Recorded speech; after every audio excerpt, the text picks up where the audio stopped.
Talk about the tourism industry now, and I'm really happy that we have two great speakers already on the podium. Giorgio Priesta, our president of Major Cities of Europe, will be the session leader and will help me leading the Q&A part later on. And we have already our keynote speaker here with us, so I'm going to introduce you now to Mr. Buhalis, if you haven't met already during the networking session. Our first keynote speaker is a strategic management and marketing expert specializing in information communication technology applications in tourism, travel, hospitality, and leisure industries. He is the director of eTourism Lab and the deputy director of the International Center for Tourism and Hospitality Research at Bournemouth University Business School in England. He was recently a visiting professor at the School of Hospitality and Tourism Management in Hong Kong, and he also works closely with the United Nations World Tourism Organization. Well, he has many other official titles, but I think I would already take up the whole session if we would talk about this. So Professor Dimitrios Buhalis will explain to you that smart and real-time tourism will revolutionize the tourism and hospitality industry. And looking into the future, this presentation will emphasize on the importance of network competitiveness and how to maximize the benefits for all stakeholders. Please welcome Dimitrios Buhalis to the stage.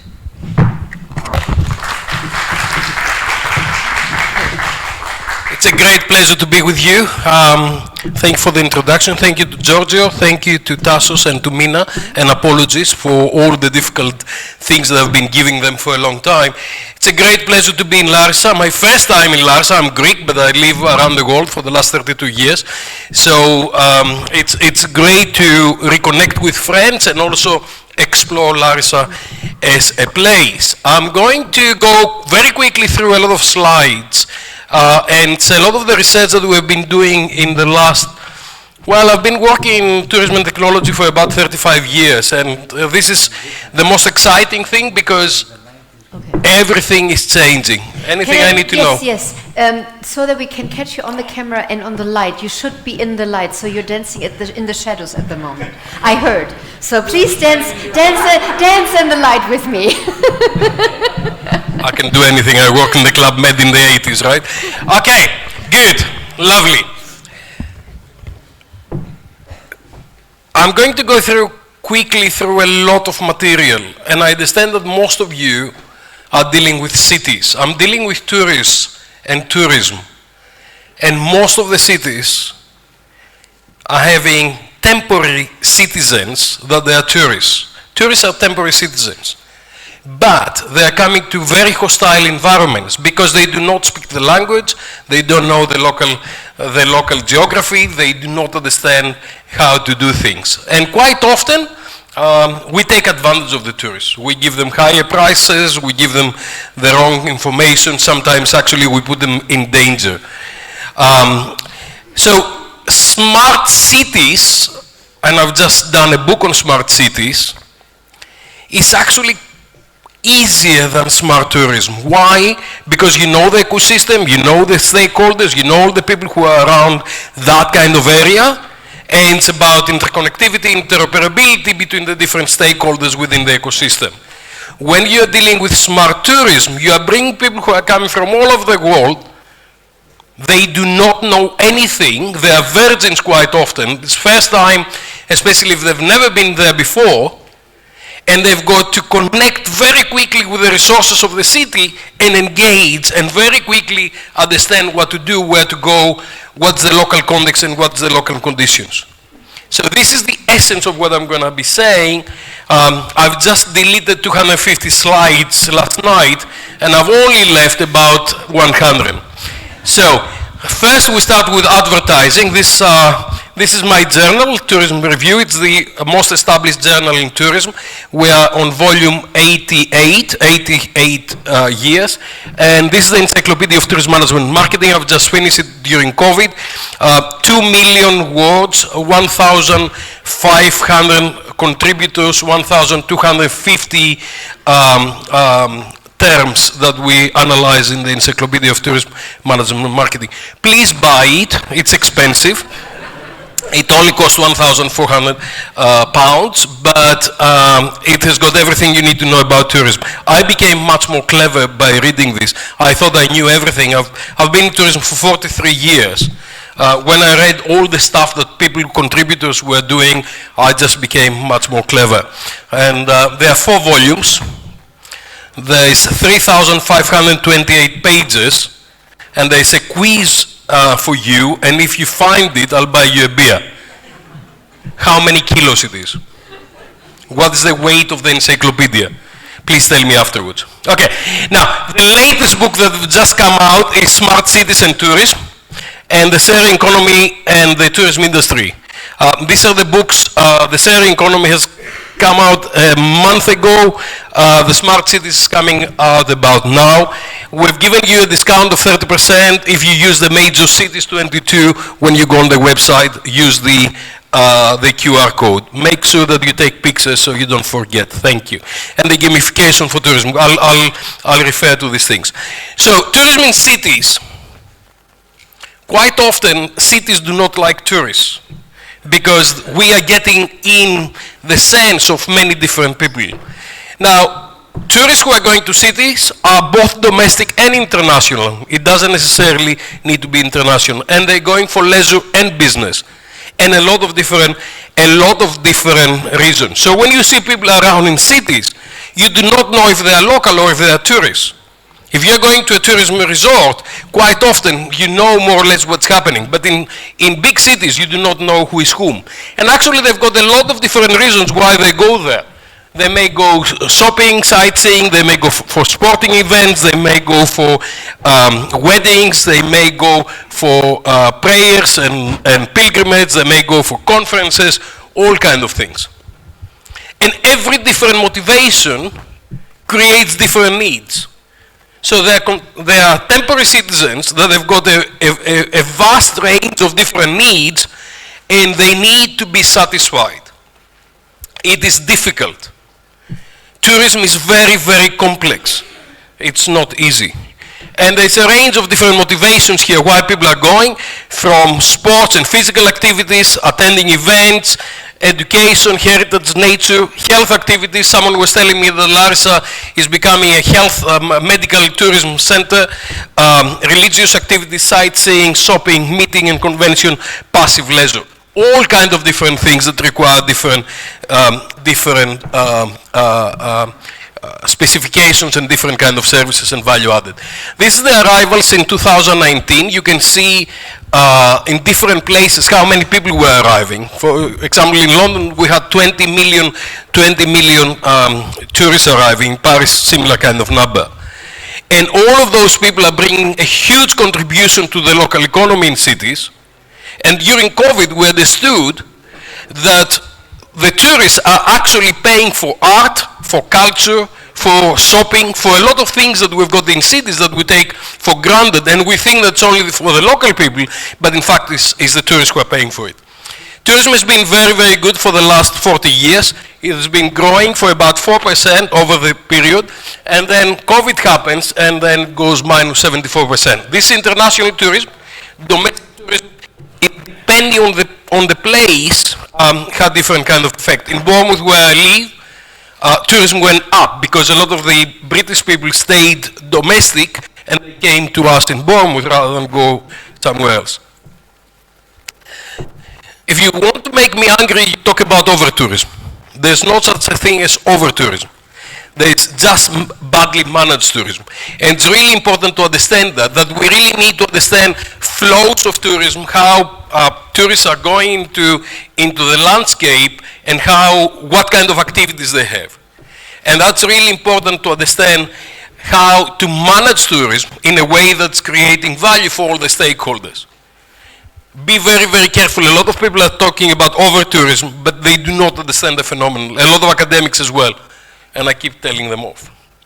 So there are situations where you've got high congestion of tourism, and there's a lot of aggressive behavior in places like Barcelona, where actively they discourage tourism. Please do not go to Barcelona. Go to a Greek place. They like to have you there. Don't go to a place where they don't like you. Cambridge is another place that they don't like you. Please don't go to Barcelona, don't go to Cambridge, right? And you see some signs like that, tourism, terrorism. Now, smartness is about creating the tools to enable the tourism activity to happen in the best way and actually maximize the value for all the stakeholders. So tourism needs planning, management, and marketing. And because I'm talking on this, it's technology-enabled planning, management, and marketing. And part of the encyclopedia is the tourism pyramid.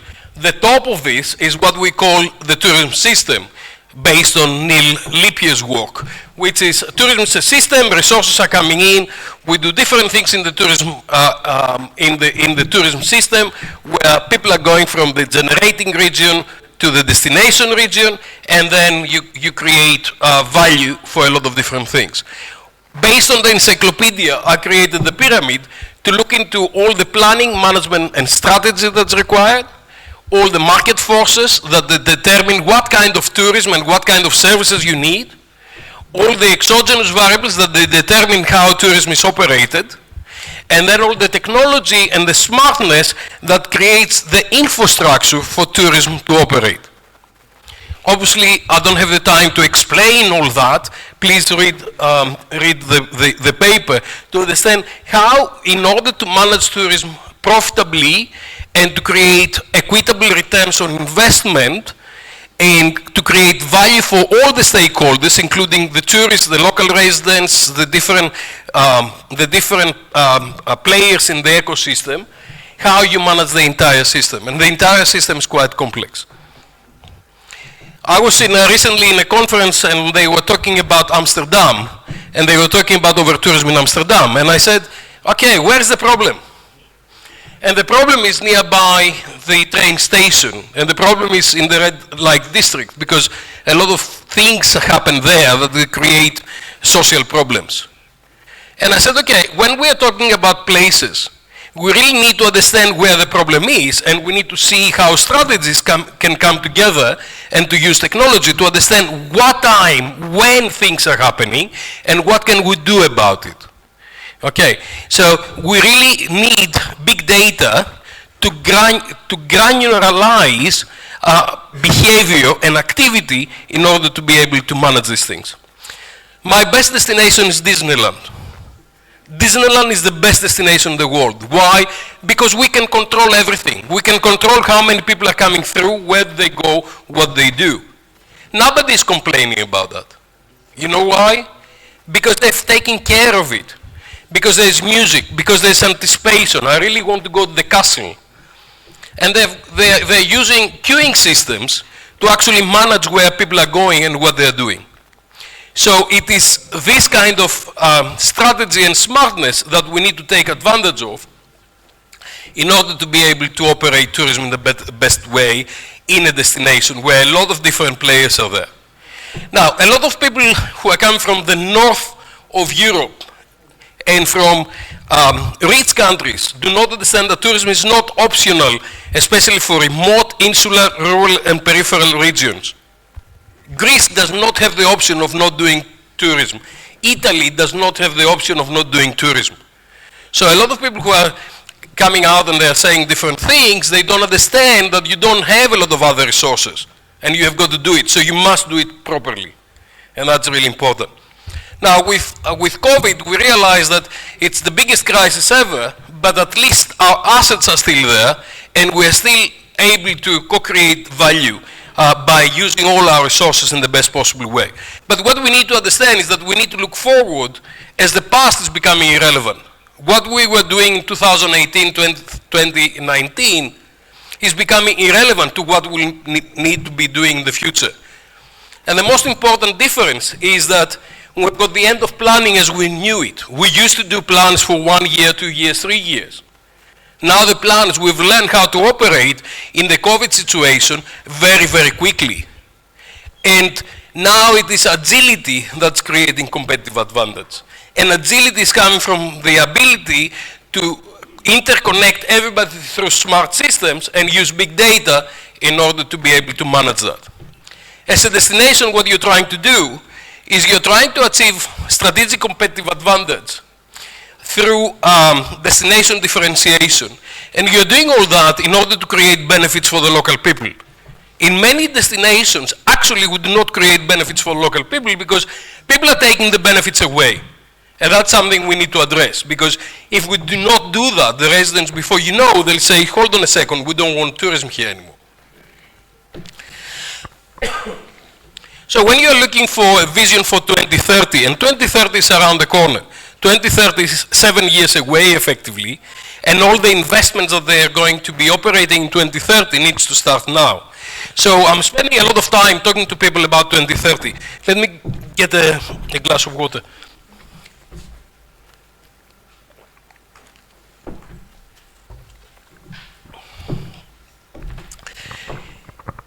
So by 2030, we need to achieve the Sustainable Development Goals. Obviously, with the war in Ukraine, with COVID and all the rest of it, we've gone back a long way. Currently in the UK, inflation is about 10 to 12%. We just lost the Queen. We lost several prime ministers. And by the time I'll be back in England, I don't know what I'm going to find. Agility, right? It doesn't matter. But if you see the inflation, pasta, for example, 53% inflation in London right now. So I was in Kos last week, and they were telling me how wonderful it is for next year, the tourism and all the rest of it. And I said, wait and see, because it's very complicated. But tourism is the catalyst for achieving the Sustainable Development Goals. I think this is the most important thing that we really need to realize. And also in cities as well, because in cities, most of the people have not realized how critical tourism is for them, because they had other activities. By 2030, tourism will be running on intelligence, will have inclusive and international tourism, and that will inspire and innovate. Because we need to create transformational experiences where people will travel and they'll understand that traveling is making them better people. If they don't do that, we don't create enough value. So it's really about driving through intelligence. And intelligence will be based on smart and agile co-creation of knowledge and value for all the stakeholders. The emphasis is on all the stakeholders. It's really important that everybody gets benefits out of tourism, not some people against some others. And the important thing is emotional intelligence, because most of the people who are traveling, they are traveling for a whole range of reasons, and ultimately their benefit is their emotional well-being. Tourism is about well-being and how we can improve the emotional well-being of people through emotional intelligence. Now, I'm going to go through very quickly a lot of techniques on how to do this. Now we've established what we try to do, we really need to look into how we're going to do that and what tools have we got to do that.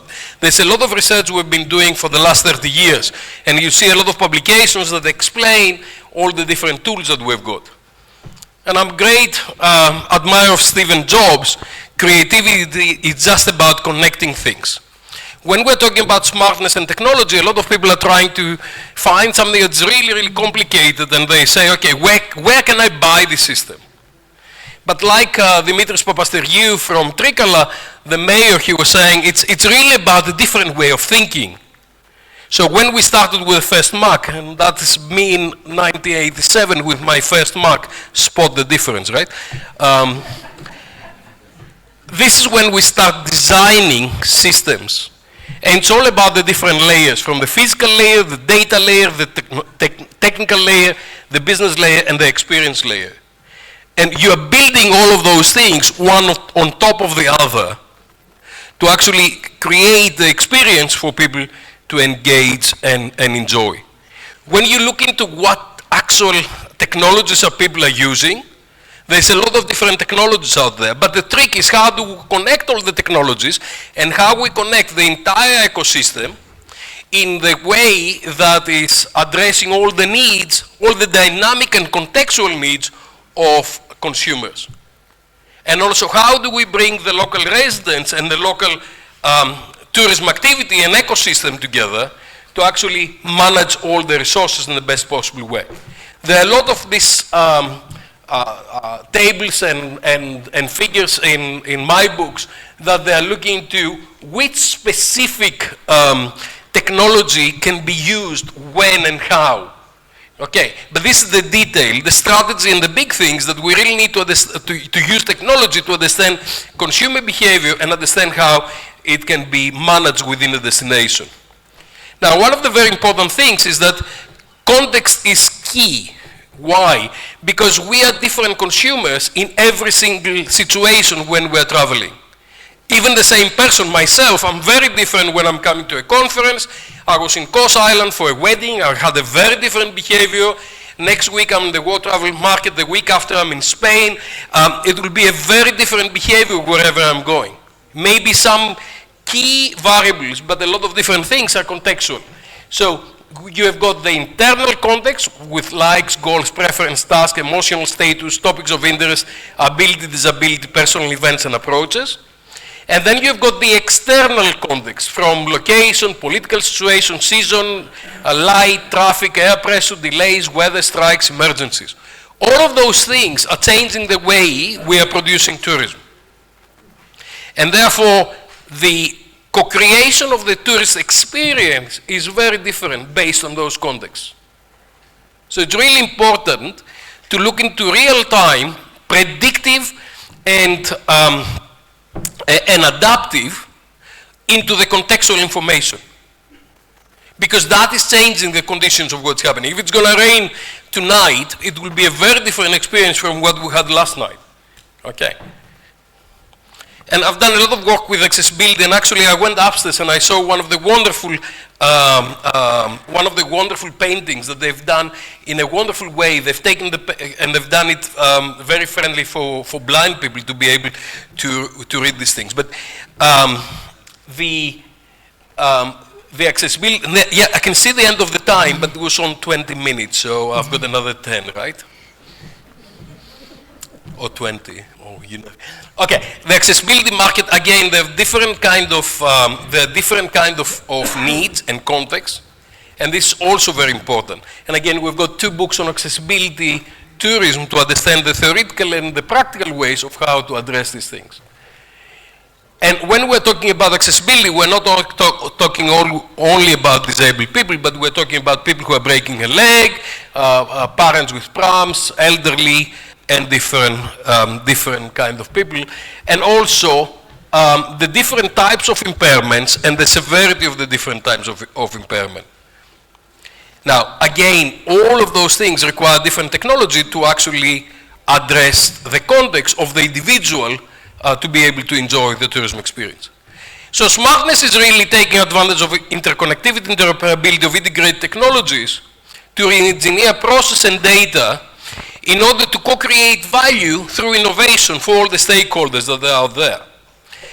It really is about networks, it's not about technology. A lot of people keep telling me that it's about technology, but it's not. It's really about using technology to optimize networks. And that is really why you cannot buy this, but you really need to get all the stakeholders to operate in that network. So it's not about automation, it's not about digitization, it's much more interoperability and interconnectivity of networks to co-create in real time value for all the stakeholders. We've done a lot of research in different areas. So this is about smart hospitality, where this box here is a hotel, these are the guests, and all this is the rest of the ecosystem, and we are modeling what needs to happen in order to have a smart system on smart hospitality. And this is the research that we've just published on looking to the drivers of smart hospitality and the foundations of the smart hospitality. Here you've got sustainability, dynamic process re-engineering, ambient intelligence and collective agility, and big data and warehouses in order to co-create value for hospitality stakeholders, brings customer centricity, personalization, individualization, and contextualization, bring data, marketing-driven hospitality excellence, and operational agility. This is changing the way we are managing hospitality, because you need to understand those foundations, and you need to understand these drivers to improve competitiveness. And this is the research that we've done for smart cruising and cruise ships. Because the cruise ships are effectively hotels and destinations that are going between different places, and they connect in different ecosystems. And again, we've looked into what technology do we need on board and ashore to make sure that we've got the best way to satisfy consumers. And ambient intelligence is becoming, if you can do that for 8 minutes, it will be useful. Thank you. Ambient intelligence is about technology disappearing and interconnecting everything through artificial intelligence and machine learning to connect wide area networks. Where we're going is consumers being right in the middle and different stakeholders being right in the middle and having all the different technologies coming together to serve the value co-creation. And to do that, we've got enabling technologies that they're synthesizing innovations, and we're coming to the marketplace where supply and demand is meeting using different kind of technologies. This is based on big data, and this paper analyzed the big data that we have in tourism, and who owns the big data, and how can we bring together the big data from different stakeholders to actually analyze in real time and bring value. And this is what we call SOCOMO, with social media, context, and mobile coming together in the marketplace to bring the best value to those travelers from the local travel industry. So when I arrived in Larissa, my good friend Dennis turned up and he showed me around, and that was my local input. But my systems will know that I'm in Larissa, so all that is changing based on my location and my needs, and value is coming forwarded into mobile devices that I've got to take me to the best places. The other thing that we've researched is how people are having online social conduct and face-to-face social conduct, because when they are traveling and when they are going from place to place, they are meeting a lot of people, receptionists, waiters, bus drivers, and things like that. But equally, they are at the same time online, and equally, they are connecting with their friends, with people that they know, and they are getting a lot of different advice. And again, that is also very important on how we are going to be doing tourism in the future, because up to now, we're thinking that people will take away their technology when they're traveling. But now I know much more than the locals, because I connect immediately to the source of information. And this is the work that we've been doing on gamification, and serious games and gamification for tourism. How can we use gamification for tourism? I don't have the time to explain all that, but you see that on the publications. And so here you've got human-to-human interaction, and you've got all the different stakeholders from business, governments, consultants, consumers, employees, interest groups, local residents, robots and machines, and everybody is interconnecting with everything. And their systems connect. So we'll have instant interaction and interoperability and co-creation based on those things in real time. Because you've got nowness in the middle, you've got all these factors that are bringing you up-to-date information, and you're creating strategic competitive advantage based on now, based on the real-time information, on the context that you've got in real time. So in the past, you'll have competitive advantage based on price or differentiation. Increasingly, you've got competitive advantage based on nowness and instant gratification. Because if I know what's your need right now, I can deliver that to you and I can add value. So smartness brings data, it takes them up there, brings consumer value, and brings them back to the tourism suppliers. I've heard the word resilience a lot, and resilience is about two things. One is preparation for when things are going to go out of plan, and recovery. Recovery is recovery while there's a crisis, and the time immediately after. So this some of the latest research we do about real-time response, how you use technology to bring back the tourism industry and interconnect all the different players in order to improve resilience based on nowness. Again, I don't have a lot of time, but you can see the paper here, and you can see how we're developing resilience. And I'll finish with robots. Robots, you'll see a lot of robots around. This is actually 4 or 5 years ago in China, where this little machine was following me in the New Century Grand Hotel in Hangzhou. And this in Hong Kong last year, this is called the Rise.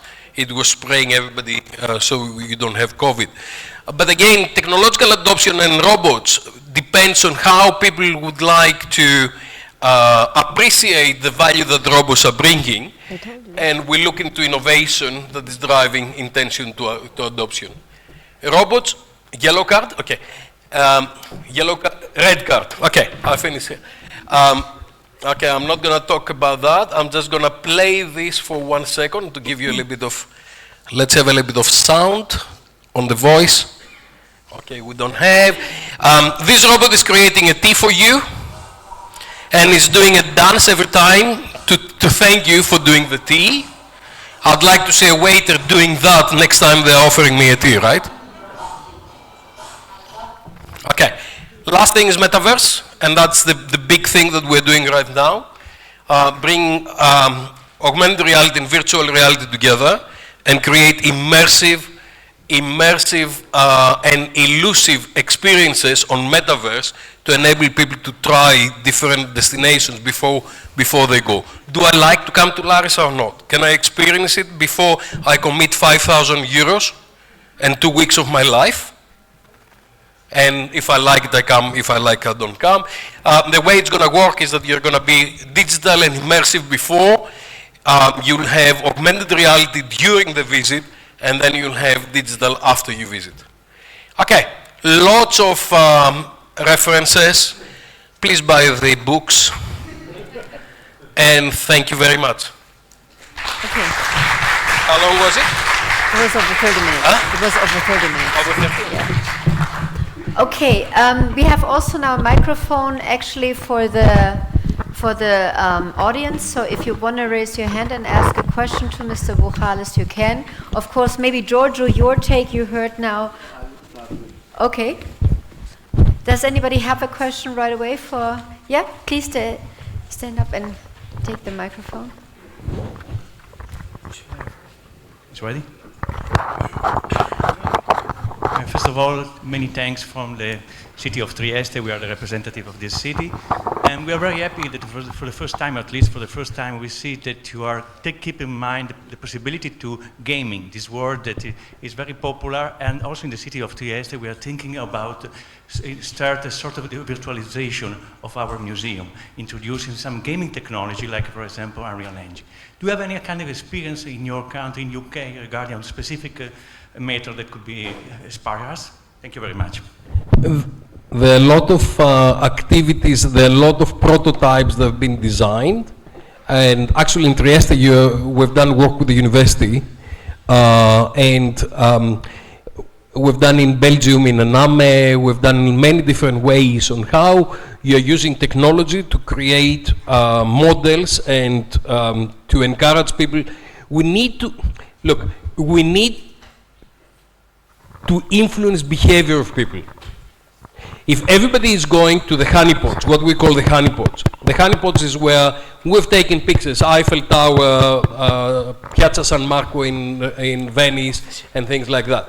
We've been encouraging travelers to go to very specific places, and now we're complaining that there are too many people where we told them to go, right?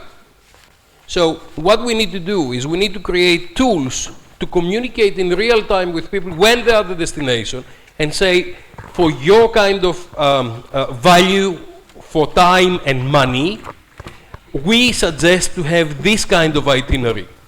And we really need to try to encourage people to influence their behavior, number one, to improve interpretation and explain to people in their local languages. Everywhere we are going, we're communicating in English, but I like to communicate in Greek. Or if I've got Korean travelers who are coming to Austria, I'd like them to speak in according to their needs, individualization, personalization, contextualization. On this particular time, you'll do this. Now, anybody from Ireland here? I've seen some people from Cork. I was in Cork. Okay, it's always sunshine in Cork, right? If you believe the brochure, I was in Cork, we had a fantastic time. They keep telling me it's always sunshine. I said, look guys, please don't lie. It is green. It is green for a reason. It rains, okay? Now, if we understand what's the local context, then we'll improve the quality of your experience. I was in New York a few years back. I was planning to go out. It was a raining day. I went to the museums on the rainy day, and I went out the next day. Easy, but we need to connect. The problem we've got in many things, including tourism, is that we do not connect. We do things the way we were doing them. We always believe that tourists will come because we are privileged, especially the Greeks think that. Oh, Greece, such a wonderful country, everybody will come to Greece. Of course you will come. And of course it's a wonderful country. But we need every time to be a little bit better. And we need every time to understand a little bit better what is the need of this person. Why are they here? They're investing their money and more importantly their time. Can we give them value for time back? Can we give them a transformational experience and they'll go back and say, wow, we had a fantastic time. And also, when I'm taking the local resources, am I consuming them with tourists?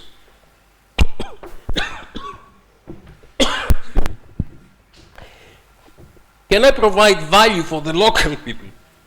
Let me get some water. Yeah, we have also another question, so. Okay. There are other questions? Yes, yeah, there are other questions. So yeah, one more then. Okay, no, do you want to finish the sentence? Or? No, it's basically, how do I create value for the local residents? If I bring people to Thessaloniki, if I bring people to Venice, if I bring people here, how can I actually bring value, maximize the value for the local residents? But it needs management. It doesn't, tourism around the world, quite often, it's just left to be managed on its own. It doesn't. That's disaster. We really need to manage it. We really need to use all the tools that we've got, and we really need to use strategy to be able to do it. I think we should go to the next questions. Yeah. That actually is tying in with what this morning was all about. The question is, how do we connect what you have shared about smart tourism with our agenda this morning, that of building sustainable places that value their heritage and environments? Absolutely, that's a wonderful question. You remember the pyramid that we saw earlier? It's resources coming into the system to actually manufacture and co-creation of activities. So sustainability is really looking to after the resources and manage the resources according to what is happening and according to the context. Sometimes you need to say that, okay, in this part of the beach we'll have little turtles. I'm going to close this for 30 days. I'm not going to allow people to go into this place, so I'm going to allow 300 people to go into the pyramids every day. I'm not going to allow 5,000 people to go into the pyramids because I'm going to destroy it. So I understand the vulnerabilities of the resources and I create sustainable management and planning to actually address the sustainabilities towards co-creation of value. Okay, I think we unfortunately we have to say thank you. Yes, we are out of time, but thank you very much, Mr. Buhalis.